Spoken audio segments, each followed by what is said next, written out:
ओ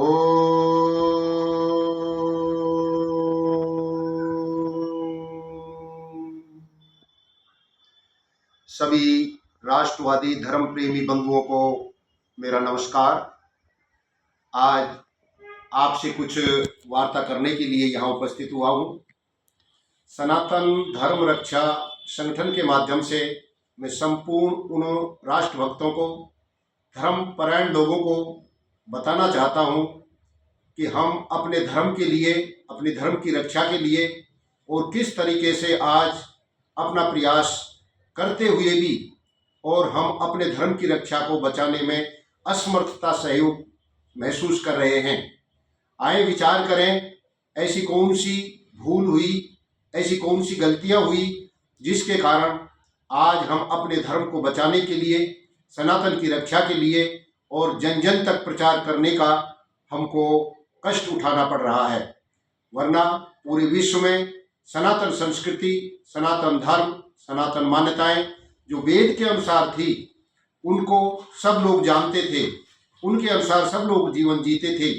लेकिन कालांतर में जब हम आलसी हो गए, महाभारत के युद्ध के बाद हम आपस में बट गए, हम आपस में बटे तो हम आपस में कट गए, कटे तो हम मिट गए और मिटते मिटते मिटते आज हम बहुत छोटे दायरे में रह गए हैं। सनातन के मानने वालों, विचार करो, आगे आने वाली हमारी जो संतान है उसको किस तरीके से हम सुरक्षा प्रदान कर सकते हैं। उसके लिए कुछ वार्ताएं मैं आपके सामने रखना चाहता हूं। हम अपने सनातन मान्यताओं को किस तरीके से छोड़ते चले गए और कैसे जो मनगढ़ंत कहानियां थी, चाहे वो साईं के बारे में हो, चाहे वो संतोषी माता के बारे में हो, चाहे अनेकों प्रकार के जो मत मतांतर चले, उसमें चाहे इस्लाम का मत हो और चाहे ईसाइयत का मत हो, और उन लोगों ने अपनी बहुत चालाकी के साथ या फिर बहुत बड़ी क्रूरता के साथ या फिर बहुत बड़ी सेवा के साथ और हमारे सनातन को तोड़ने का प्रयास किया और सनातन टूटता चला गया। आज हम अपने ही राष्ट्र में असुरक्षित महसूस हो रहे हैं। भारत एक ऐसा विशाल राष्ट्र था जो भरा हुआ था, पूरे ज्ञान से भरा हुआ था, पूरी संपत्ति से भरा हुआ था, पूरे विज्ञान से भरा हुआ था। उस भारत की आज किस तरह की दशा होती चली गई और हम मत मतांतरों में बढ़ते चले गए और सनातन को छोड़ते चले गए। हमारा जो सत्य का मार्ग दिखाने का जो रास्ता दिखाता है, जो रास्ता हमको मिलता है, वो हमारा वेद का रास्ता है और उस वेद के रास्ते को हम छोड़ते चले गए। हम अनेक मत मतांतरों में और उनके लेखकों के द्वारा उनके जो संबोधन करते हैं, जो अपने मत मतांतर को आगे बढ़ाते हैं, जिन्होंने मतों की स्थापना करी, चाहे मजहबों की स्थापना करी, संप्रदायों की स्थापना करी, उन्होंने अपनी अपनी एक एक पुस्तकें भी लिखी और वो पुस्तकें इस तरह से लोगों के लिए एक सहारा बनकर चली, जिन लोगों ने अपने संप्रदाय के साथ उस पुस्तक को लिया और उस पुस्तक के साथ वो लोग आगे बढ़ते चले गए, लूटपाट करते चले गए और लूट के धन को लोगों में बांटते चले गए। आज हम उसमें बढ़ते चले जा रहे हैं। आए विचार करें, ऐसे कितने हमारे इस राष्ट्र के अंदर जो भगवान पैदा हुए, उन भगवानों ने हमें किस तरीके से बांटते बांटते, सुकुड़ते सुकुड़ते छोटे दायरे में खड़ा कर दिया और ये हिंदू जाति जाग नहीं रही है। इसे जगाने के लिए अनेक महापुरुषों ने बलिदान दिए, अनेक महापुरुषों ने संघर्ष किए और विशेषकर उन लोगों ने जिन्होंने सत्य को जाना और वेद के अनुसार आचरण किया, उसमें महर्षि दयानंद का नाम प्रमुख आता है, जिन्होंने पूरी मानव जाति को जगाने के लिए नारा दिया, वेदों की ओर लौटो। वेदों में सत्य विद्या है, सच्चा ज्ञान है, सारी ज्ञान विज्ञान की पुस्तक वेद है। उसको छोड़कर हमारे विद्वानों ने, हमारे कुछ अराष्ट्रवादी लोगों ने और अपने भाइयों का साथ छोड़कर विधर्मियों का साथ दिया। आज राम के मंदिर में, चाहे कृष्ण के मंदिर में, चाहे हनुमान का मंदिर हो, उनमें आपको साईं की मूर्ति देखने को मिलती है, साईं की प्रतिमा देखने को मिलती है। सज्जनों, राष्ट्रवादी लोगों, सनातन के मानने वाले लोगों, एक समय वो ना आ जाए कि ये लोग भी जिस तरीके से आज हमारे मंदिरों के ऊपर इन्होंने मस्जिदें खड़ी कर दी, उनकी खुदाइयों के अंदर और जो मंदिर निकलते हैं, प्रतिमाएं निकलती हैं, हमें साबित करने के लिए बड़े संघर्ष करना पड़ता है। कहीं ऐसा ना हो जाए कि आपके मंदिरों के ऊपर ये भी दावा कर सकते हैं कि ये मंदिर तो साईं के हैं, इन मंदिरों में तो संतोषी माता की मूर्ति है, ये तो राम और कृष्ण के मंदिर है ही नहीं। आपको इन मंदिरों से बेदखल ना कर दिया जाए, इसलिए सावधान हो जाओ। सनातन धर्म की रक्षा के लिए आज सब लोगों को संगठित होना पड़ेगा, सब लोगों को उठना पड़ेगा, जागना पड़ेगा। और हमारे ऋषियों ने, हमारे महर्षियों ने, हमारे ज्ञानी पुरुषों ने, हमारे धर्मात्मा लोगों ने, हमारे राष्ट्रवादी लोगों ने धर्म की रक्षा के लिए, चाहे महाराणा प्रताप की तरह जंगलों की खाक छान कर भी धर्म की रक्षा करी, चाहे शिवाजी की तरह इतने संघर्ष किए, अनेक लोगों ने धर्म की रक्षा के लिए बलिदान दिया। हमको आज इस बलिदान को अछूता नहीं रखना है, इस बलिदान का सार रूप में सहयोग करना है। अन्यथा उन बलिदानियों की आत्माएं हमको क्या कहेंगी कि राष्ट्र के हित के लिए, धर्म की रक्षा के लिए और आगे आने वाली पीढ़ी की रक्षा के लिए हमने बलिदान दिया, लेकिन ये हिंदू जाति सोती चली जा रही है। इसको जगाने का काम समय समय पर किया जा रहा है। अभी 2023 में भारत के प्रधानमंत्री सम्माननीय श्री नरेंद्र भाई मोदी ने दिल्ली में वही रास्ता अपनाया जो ऋषि और मुनियों ने रास्ता अपनाया, और एक विशाल सम्मेलन 12 फरवरी 2023 को करके और पूरे राष्ट्र, पूरे समाज, पूरे धर्मावलंबी बंदियों को ये साबित कर दिया कि धर्म की रक्षा अगर होती है तो वो सनातन से होगी, धर्म की रक्षा अगर होती है तो वेद के मार्ग से होगी, आर्य समाज के सिद्धांतों से होगी। आए मिलकर हम भी ऐसे सम्मेलन जो जगह जगह पर कर रहे हैं, राजस्थान के जयपुर में किया, अभी कुरुक्षेत्र के अंदर बहुत बड़ा सम्मेलन किया, बहुत जगह जगह बड़े सम्मेलन हो रहे हैं आर्य विचारधारा के लोगों का, सनातन की विचारधारा के लोगों का। और एक ऐसा ही सम्मेलन राजस्थान के बांसवाड़ा जिले के कुंभलगढ़ क्षेत्र में और कुशलगढ़ क्षेत्र में हो रहा है, जिसमें आगे आने वाली 28-29 तारीख को एक भव्य आयोजन किया जा रहा है, जिसमें प्रांत के मुख्यमंत्री माननीय भजन लाल जी भी शिरकत देने के लिए, अपनी उपस्थिति दर्ज कराने के लिए आ रहे हैं।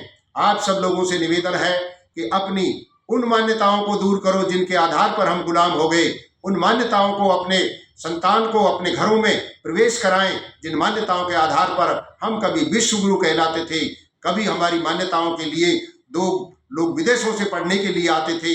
यहाँ पर जो विद्या थी वो वेदों की विद्या थी। आए मिलकर हम अपने ऋषि महर्षियों का सम्मान करते हुए हमारे राम कृष्ण की संस्कृति को पुनर्जीवित रखने के लिए, सशक्त बनाने के लिए, गौ माता की रक्षा के लिए, जननी माता की रक्षा के लिए और वेद की विद्या के प्रचार प्रसार के लिए कृत संकल्पित होकर उठें और भारत माता को वही सम्मान दिलवाएं जो पहले था। विश्व गुरु का इसको सम्मान मिलता था, चक्रवर्ती राजा यहाँ के राज किया करते थे, इसको सोने की चिड़िया से भी विभूषित किया जाता था। आए मिलकर हमारे पास ये पारसमणि विद्या है, ये विद्या ऐसी है जो संसार का व्यक्ति इसके साथ जुड़ जाता है, वो सोने की तरह चमक जाता है। आए वेद की विद्या के साथ जुड़ें। वेद हमको केवल दो ही उपदेश करता है, हमें अच्छे कर्म करने हैं और बुरे कर्मों को छोड़ना है, अच्छाई का साथ देना है। अच्छे लोगों को संगठित होने के लिए आज पुनः पुनः आह्वान किया जा रहा है, क्योंकि अच्छाई में ही सच्चाई होती है और सच्चाई के साथ ही मनुष्य का जीवन पारदर्शी होता है, मनुष्य का जीवन पवित्र होता है, मनुष्य का जीवन श्रेष्ठ बनता है। इसलिए आए, जो सत्य विद्या वेद के अंदर है, जो सत्य ज्ञान आर्य समाज के ऋषि महर्षि दयानंद ने दिया, उसी ज्ञान को जन जन तक पहुंचाने के लिए हम पूरे भारत में ये सनातन की रक्षा के लिए धर्म रक्षा संगठन बनाकर और इस कार्य को करने के लिए संकल्पित हैं। आप सब लोगों से निवेदन है, आप अधिक से अधिक सनातन की रक्षा के लिए, राम और कृष्ण की संस्कृति की रक्षा के लिए ऋषि और महर्षियों के बताए आदर्श के ऊपर अपने जीवन को लगाएं और अपने बच्चों को हम विदेशी शिक्षा दें, लेकिन केवल ज्ञान के लिए दें, उसकी जानकारी के लिए दें। उन विदेशी संस्कारों को अपने जीवन में न आने दें। हमारे जो वैदिक संस्कार हैं उसके लिए तो महर्षि दयानंद ने 16 संस्कार लिखे हैं और उसमें 3 संस्कार तो माता के गर्भ में हो जाते हैं, जिससे बच्चे का बुद्धि का निर्माण होता है और आगे चलकर वही बच्चा उन संस्कारों के द्वारा देश में, राष्ट्र में धर्म की रक्षा कर पाता है। इसलिए अपनी जो भाषा है, अपनी जो संस्कृति है, अपने देवी देवताओं के जो मूल्य हैं, देवी देवताओं की जो मान्यताएं हैं, उनके आधार पर हमें उन विधर्मियों को छोड़ना होगा, उन ईसाइयत के लोगों को छोड़ना होगा जो बहका कर हमारे बच्चों को हमारे राम कृष्ण से ऊपर ईसाइयत को बताते हैं, राम कृष्ण से ऊपर वो मोहम्मद को बताते हैं। उन लोगों से सावधान होकर अपने बच्चों को सावधान करना होगा। अपने जीवन की संस्कृति को, राम और कृष्ण की संस्कृति जो वैदिक संस्कृति थी जिसमें यज्ञों का बड़ा महत्व था, ये यज्ञ हमारे जीवन में आने चाहिए। महर्षि दयानंद ने 5 महायज्ञों का उल्लेख किया है। पहला यज्ञ है ब्रह्म यज्ञ। उठते ही हम उस परम पिता परमात्मा का धन्यवाद करें जिसने हमको सूर्य दिया, चंद्रमा दिया, जल, वायु, अग्नि, आकाश, पृथ्वी दी, अनेक मित्रों के रूप में पशु और पक्षी दिए, अनेक तरह की जो हमारी सत्य विद्या वेद की है वो प्यारे प्रभु परमात्मा ने हमको दी है, उसका धन्यवाद अवश्य करें। जिन देवताओं का वायु के रूप में, जल के रूप में, अन्न के रूप में हम ग्रहण करते हैं और गंदा करके निकाल देते हैं, उनके लिए हम देव पूजन, अग्निहोत्री, हवन जरूर करें। घर में बैठे माता पिता का सम्मान करें, पितृ यज्ञ करें। ऐसे 5 महायज्ञों में अतिथि यज्ञ, हमारे घर पर कोई अतिथि आता है, कोई राष्ट्र धर्म की रक्षा करने वाला आता है, कोई गौशाला गौ माता की रक्षा करने के लिए आता है, कोई अच्छे संस्कार देने के लिए आता है, उन अतिथियों का सम्मान करें।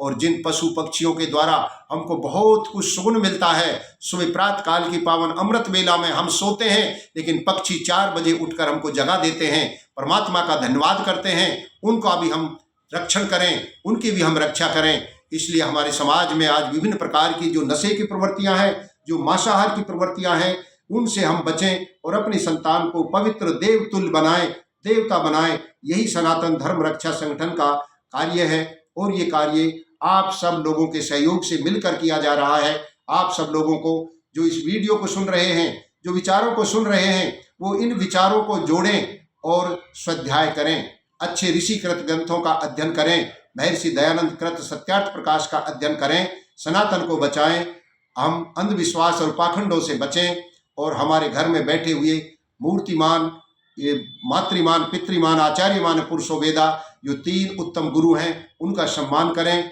और राष्ट्र धर्म की रक्षा के लिए सब एकजुटता का परिचय देकर राष्ट्र की रक्षा करें। विश्व में हमारा तभी सर्वोच्च नाम हो सकता है, तभी हम कह सकते हैं कर्णवंतो विश्वआर्यम, कर्णवंतो स्वः आर्यम। हम अपने जीवन को आर्य बनाएं और विश्व को आर्यत्व की ओर लेकर चले। यही मानव धर्म है, यही हमारे धर्म के जो लक्षण हैं उनको धारण करें। धृति, क्षमा, दमो, वस्ते, शोचम, इंद्रिय निग्रह, धीर, विद्या, सत्यम, अक्रोधो, अहिंसा परमो धर्म। हम अहिंसा के पुजारी बने और हिंसा से दूर रहें। जो हमारे साथ हिंसा करता है उसका भी हम हिंसा से ही जवाब देते हैं, यही अहिंसा है।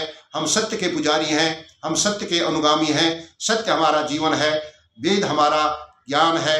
आए मिलकर हम सनातन जो हमारा धर्म है उसकी रक्षा के लिए नित्य प्रति संघर्ष करते हुए और अपनी सनातन संस्कृति की रक्षा के लिए कृत संकल्पित होकर संघर्ष जीवन करें। संघर्ष ही हमारा नारा है। आए मिलकर राष्ट्र धर्म की रक्षा करें। सबको मेरा कोटि कोटि नमन, सबको बार बार सादर नमन, सबको एक चरणों में कोटि कोटि वंदन। सबका स्वास्थ्य उत्तम रहे, सबके घर में धन धान की वृद्धि हो, उत्तम संतान का निर्माण हो, परमात्मा का ध्यान और वेद का ज्ञान, राष्ट्र हित बलिदान और उत्तम संतान का निर्माण करते हुए यज्ञ का अनुष्ठान करते रहें। इन्हीं शब्दों के साथ आप सब स्वस्थ रहें, सुखी रहें।